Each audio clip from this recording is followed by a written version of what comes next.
Hello, my name is Burke Hedges, author of the best-selling book, The Parable of the Pipeline. I open my book with a story about Pablo and Bruno, who take two very different paths in their quest for financial independence. What you're about to see is the delightful animated story of their adventure. So, sit back, relax, and enjoy the life-changing lessons in The Parable of the Pipeline.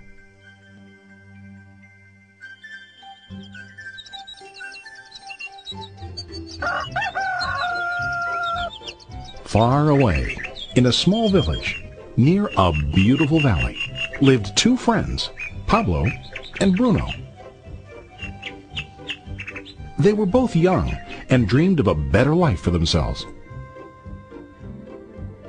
They'd often discuss their dreams about how they would become the most successful men in the village. They weren't afraid of hard work, and they searched for opportunities to help realize their goals and achieve their dreams. One day, an opportunity presented itself.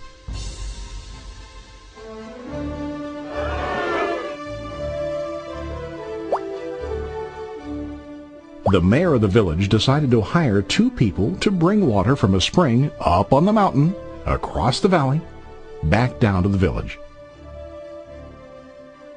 They were to be paid based on the amount of water delivered to the village. Bruno and Pablo enthusiastically got to work. Every day, from morning till evening, they carried buckets to and from the spring. They worked hard, carrying water to the village. In the evening, they'd return home with their day's wages.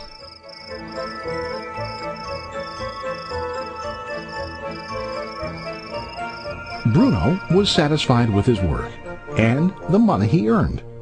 He was sure that with this work he could achieve his dreams. Bruno thought that to increase his wages he could use bigger buckets to bring more water each trip.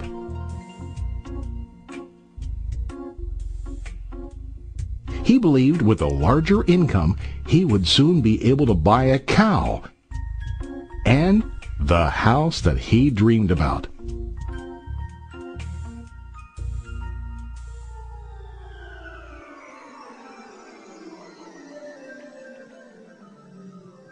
Now Pablo was not satisfied.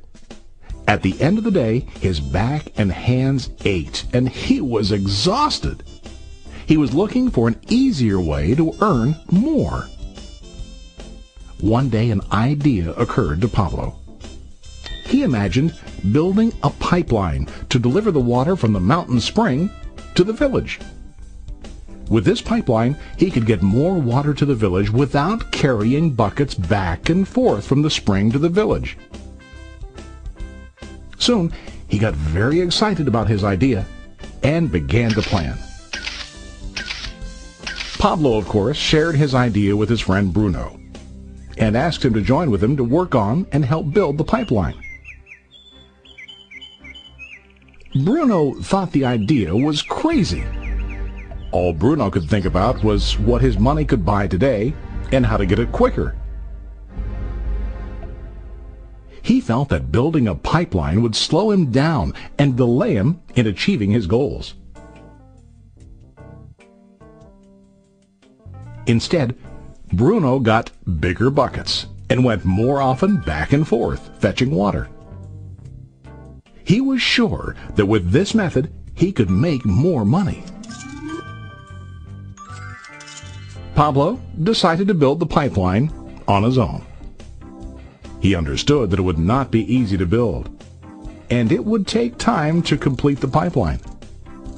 Pablo knew that it could take several years to finish, but he set his mind on his goal. Every day he worked and carried water like before. But on weekends and during his spare time, he worked hard to dig in the rocky soil and build his pipeline. In the first month, there was little to show for his work.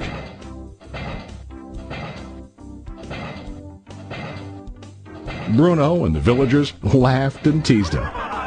They called him Pablo the Pipeline Man.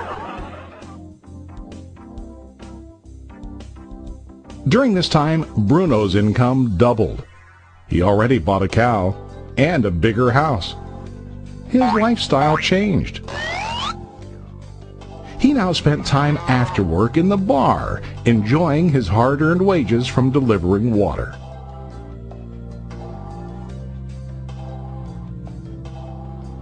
What Bruno didn't realize was that his body was starting to stoop from carrying the heavy buckets every day.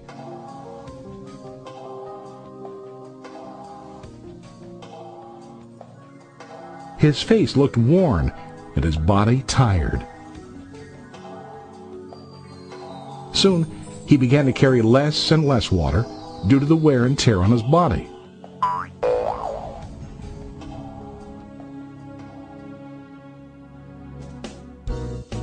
Month after month, Pablo worked. Soon a year passed, and then a second year. Finally, Pablo finished his pipeline. He now used his pipeline to deliver water to the village instead of carrying buckets. Pablo was now earning more money than ever before. The water continued flowing to the village, while Pablo wasn't working. While he slept and ate, the water flowed. Pablo was happy and proud of his insight, persistence, and hard work. Now his income flowed as long as the water flowed through his pipeline.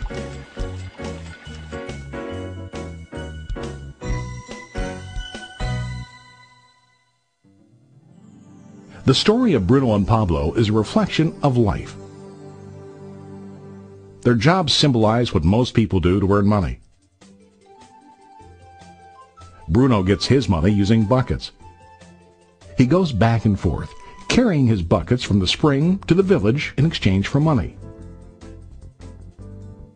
To increase his income, he either has to go more frequently to the spring or to use larger buckets. It's common in real life to increase our income by working harder. For example, working overtime or getting a second job. We also increase the size of our buckets by accepting a higher paying position, which often includes spending more time on the job. Most of us exchange time for money like Bruno. We know that every person has only 24 hours in the day and that it's not possible to use all our time to work. The most difficult time comes when we can no longer exchange time for money due to age, health, or other reasons. Then, our income stops. Now let's review what Pablo did. Very wisely, Pablo did not exchange all of his time for a limited income, but he used some of his time to build a pipeline. He knew that the pipeline would bring ongoing income as long as the water flowed. An ongoing income that multiplied the time he worked each day. Pablo knew that someday, maybe because of age or health, he would no longer be able to exchange his available time for money. Pablo knew that if he could make his idea of a pipeline work, then he only has to do the hard work of building the pipeline. After the pipeline was completed, Pablo was able to monitor and maintain the flow of water to ensure that his income will continue. Pablo has shown us that to earn an income, we don't always have to directly exchange time for money. There really are better ways. How about you? Are you still like Bruno, who directly exchanges time for money? Or do you want to be like Pablo, building and maintaining a pipeline for ongoing income? If you are interested in the idea of building your own pipeline, contact the person who lent you this presentation. You can start building your pipeline today.